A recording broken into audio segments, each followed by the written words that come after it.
استحدث كاف بطولة جديدة في منافسات الأندية، وهي دوري السوبر الأفريقي، والتي تنطلق أول نسخة منها مساء الجمعة 20 أكتوبر 2023 بمشاركة 80 فرق من نخبة القارة السمراء.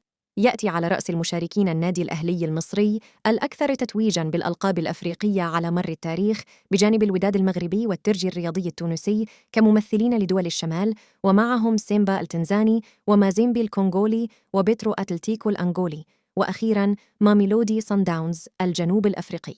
تبلغ جوائز دوري السوبر الأفريقي 2023 بحسب ما تم الإعلان عنه 4 ملايين دولار للبطل، وهو رقم يتخطى كثيراً ما يتحصل عليه بطل دوري أبطال أفريقيا، مما يزيد من حجم تحمس جميع الأندية المشاركة لجني هذه الأموال من خلال الظفر باللقب الثمين للغاية. جدول مباريات دوري السوبر الأفريقي 2023 حتى النهائي.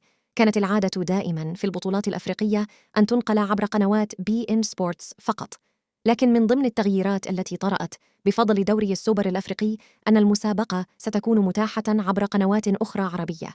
وفي هذا التقرير سنتعرف وإياكم على القنوات الناقلة لمسابقة دوري السوبر الأفريقي وأكثر من ذلك.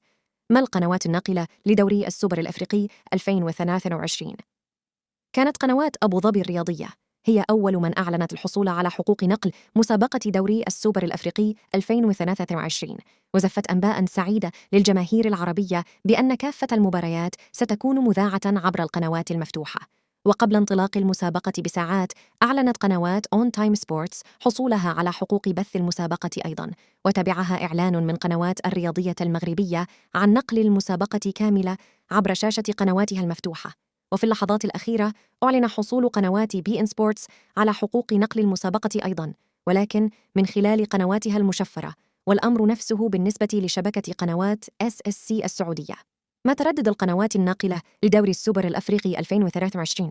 يمكنك متابعة قنوات أبو ظبي الرياضية وأون تايم سبورتس والرياضية المغربية عبر القمر الصناعي نايل سات من خلال الترددات الآتية: تردد